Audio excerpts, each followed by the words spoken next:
وعلیکم السلام ورحمۃ اللہ وبرکاتہ۔ تعویذ کے متعلق مسئلہ یاد رکھیے کہ دم کرانا تو احادیث سے ثابت ہے، البتہ تعویذ لکھنا لکھانا یا کسی کو پہنانا یہ قرون اولیٰ میں رائج نہ تھا۔ صحابہ، تابعین، تبع تابعین سے یا آپ صلی اللہ علیہ وسلم سے یہ ثابت نہیں ہے۔ البتہ بعض علماء نے دم کی احادیث پر قیاس کرتے ہوئے ایک آدھ دفعہ لکھنے کی گنجائش نکالی ہے۔ اگرچہ یہ ان کا قیاس ہے، ہم مانیں یا نہ مانیں، البتہ یہ کہ اہل سنت کے لوگوں کا کچھ قیاس ہے، تو اس لیے وہ بدعت کے اندر نہیں آئیں گے، گناہ کے اندر نہیں آئیں گے۔ البتہ دکانداری بنا لینا، اسپیشلی اس کے لیے وقت نکال کر بیٹھ جانا، یہ کہیں سے ثابت نہیں ہے۔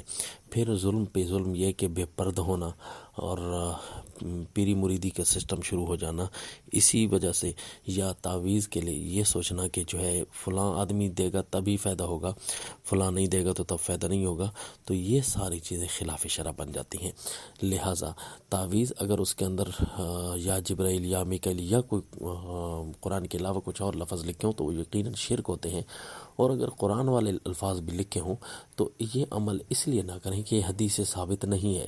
لہٰذا ہمیں وہ کام کرنے میں زیادہ فائدہ ہے کہ جس میں جو چیزیں احادیث طیبہ سے ثابت ہوتی ہیں۔ السلام۔